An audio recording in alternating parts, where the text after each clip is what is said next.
Assalamualaikum warahmatullahi wabarakatuh. Alhamdulillahi rabbil alamin.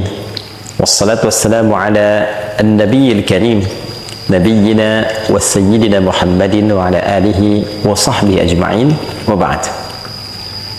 Saudara-saudariku sebangsa setanah air, shaimin dan shaimat, di antara peristiwa teragung dan istimewa yang berlangsung di bulan Ramadan adalah peristiwa diturunkannya Al-Quran kepada Nabi Muhammad SAW sebagai wahyu utama. Peristiwa ini bahkan tegas diungkapkan oleh Al-Quran mengiringi paket rangkaian ayat-ayat puasa. Bila kita baca paket rangkaian ayat puasa ini, kita temukan dari ayat 183, 184, 185, 186 dan 187 di surah Al-Baqarah, surah kedua dalam urutan mushaf Al-Quran. Maka penegasan ini kita temukan di ayat pertengahannya, yaitu ayat 185.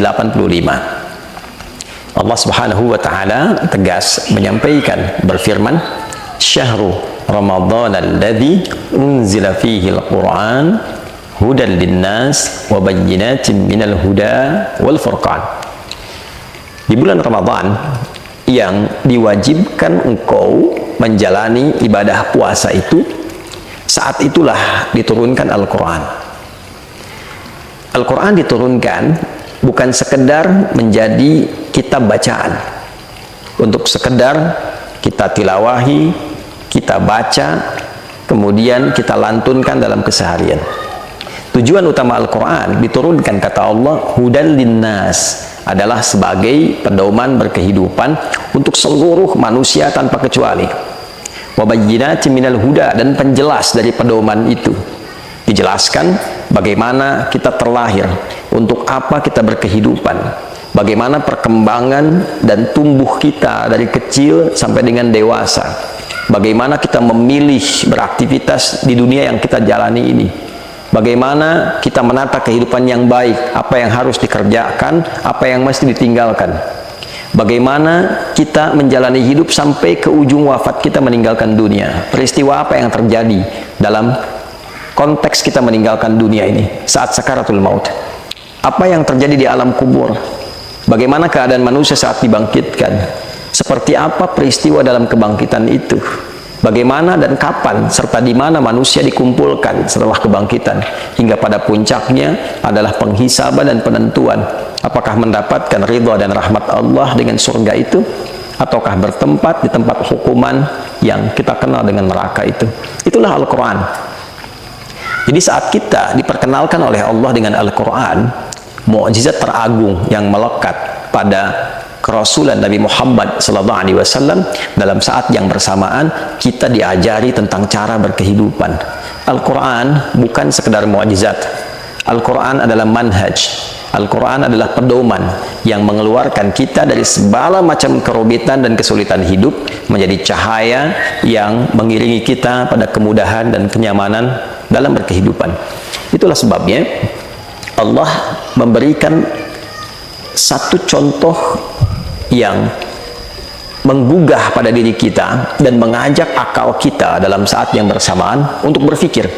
Saat Al-Quran diturunkan di komunitas yang begitu dalam tingkat kriminalitasnya, semua ragam keburukan nyaris sempurna dilakukan pada komunitas dimaksud, sehingga disebutlah masyarakat ini dengan nama jahiliyah. Perampokan, perzinaan, mabuk, pembunuhan, tipu menipu, pembegalan, komplit terjadi di lingkup masyarakat ini. Lantas apa yang terjadi? Allah tidak mengembalikan tongkatnya Musa alaihissalam kepada Nabi Muhammad SAW, atau menitipkan mukjizatnya Nabi Isa alaihissalam pada Nabi Muhammad SAW.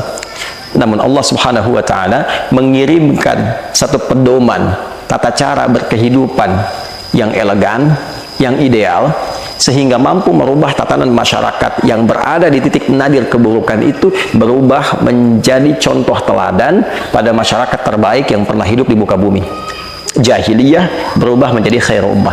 Diturunkan Al-Quran menjadikan hati yang keras dan kasar menjadi lembut dan begitu baik. Pencuri berubah menjadi orang yang sangat dihormati. Orang yang rakus berubah menjadi orang yang begitu dermawan. Orang-orang pecundang berubah menjadi pemenang. Orang-orang pemukul berubah menjadi perangkul. Semua jenis kebaikan yang dibawa oleh Al-Quran berhasil merubah masyarakat itu dari sekedar jahiliyah menjadi istimewa khair ummah. Kuntum khaira ummatin ukhrijat linnas. Kalian adalah umat terbaik yang pernah terlahir dan berkehidupan di bumi. Demikian persaksian Allah pada transformasi perubahan masyarakat jahiliyah yang terjadi. Dan menariknya, kurikulum ini tidak hanya berlaku di kalangan masyarakat yang hidup di era Nabi. Ia dijaga oleh Allah sampai semua kita kembali pada Allah Subhanahu wa Ta'ala. Bahkan Al-Quran menjadi saksi untuk kita, pemberat mizan kita, syahidun lana au syahidun alaina. Ia bahkan menjadi syafaat bagi orang-orang yang mau mencintai, mendekat, berinteraksi dan mengamalkan kandungannya. Syafi'an li ashabihi. Nabi menegaskan ia bisa menjadi syafaat untuk sahabat-sahabatnya, untuk yang gemar mencintai dan mengamalkan isinya. Itulah Al-Quran. 114 surah, 30 juz, 6.236 ayat kurang lebih, 52.000 kosakata. Keseluruhannya bukan sekedar kalimat-kalimat yang dibacakan. Betul, membaca mengantarkan kita pada kedamaian, ketentraman. Itulah Al-Quran. Membaca sesungguhnya adalah gerbang untuk mendalami makna. Kita membaca Quran untuk tahu isinya. Kita baca Al-Quran untuk mendalami maknanya. Dan seluruh makna Al-Quran dari Al-Fatihah sampai dengan An-Nas adalah kurikulum kehidupan. Sekali lagi, tidak hanya berlaku di era Nabi, tapi era setelahnya sampai kita kembali kepada Allah. Itulah sebabnya kemajuan Islam itu dicapai ketika umatnya mampu dekat, memahami dan mau mengamalkan isi Al-Quran. Silahkan kita bisa cek bagaimana Islam bisa berkembang sampai dengan ke Afrika, sampai dengan ke Eropa di Andalusia, bahkan sampai dengan ke Nusantara, datang tanpa ada peperangan dengan penuh kedamaian dan memberikan satu perubahan pada kehidupan masyarakat di tatanan Nusantara. Semua berkeadilan sosial. Yang tadinya didapati ada kasta-kasta, tingkatan-tingkatan dalam berkehidupan. Masyarakat sungkan untuk bergaul satu dengan yang lainnya karena ada sekat dan batas-batas. Islam datang memberikan sifat berkeadilan sosial untuk semua. Islam datang mengajarkan cara berketuhanan yang Maha Esa yang benar. Islam datang memanusiakan manusia sehingga konsepnya datang dengan keadilan dan penuh dengan keadaban. Islam datang menyatukan sehingga persatuan itu dirasakan begitu baik. Islam datang dengan suasana kerakyatan yang begitu baik, yang dipimpin oleh hikmat, yang melahirkan kebijaksanaan, yang bermusyawarah dalam setiap persoalan dan mewakilkan persoalan kepada pakar-pakar di bidangnya sehingga terjadi keadilan sosial bagi seluruh masyarakat yang dapat menikmatinya. Itulah fungsi Al-Quran. Itulah Al-Quran. Ramadan, khususnya saat kita masuk ke tanggal 17, sebagian ulama memberikan penjelas bahwa ini diantara momentum awal diturunkannya Al-Quran dari Lauh Mahfudz ke langit dunia. Dari langit dunia baru ditebarkan kepada perjalanan masyarakat Islam di era Nabi Sallallahu Alaihi Wasallam melalui Nabi Agung yang sangat mulia itu.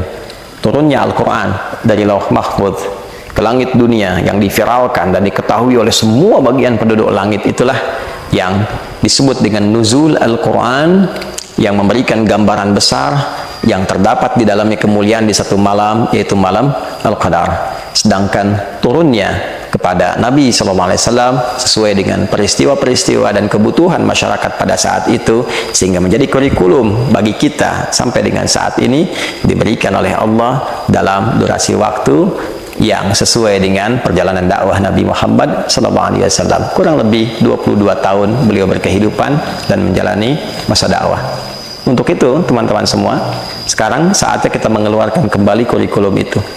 Yang menjadi pelajar, keluarkan ayat-ayat yang membimbing kita bagaimana cara belajar yang baik, tidak mudah lupa, memahami dengan benar, mengamalkan apa yang kita pahami dan diimplementasikan dalam kehidupan berbangsa bernegara.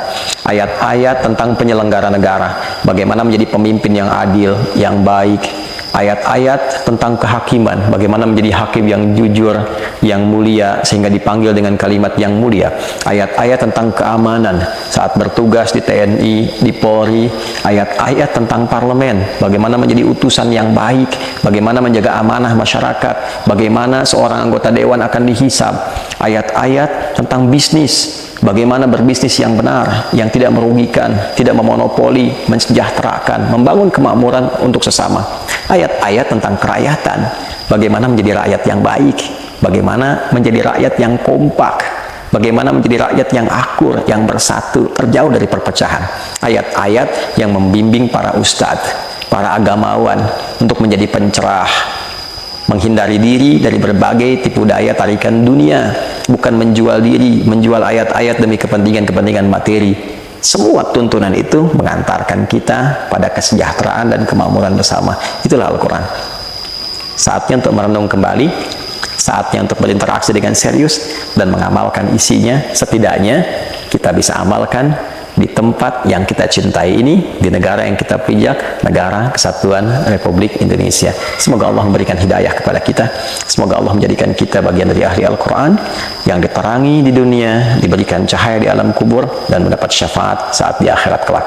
Allahumma ja'alna min ahli Al-Quran waj'alil Qur'ana sahiban lana fid dunya, nuran lana fil qubur, wa syafi'an lana fil akhirati ya arhamar rahimin.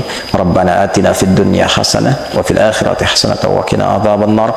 Wa sallallahu ala sayyidina Muhammad wa ala alihi wa sahbihi ajma'in. Wa akhiru da'wana subhanakallahumma rabbana wa bihamdika nashhadu an la ilaha illa anta nastaghfiruka wa natubu ilaik. Alhamdulillahi rabbil alamin. Adi Hidayat, Mira, selamat berbuka. Assalamualaikum warahmatullahi wabarakatuh.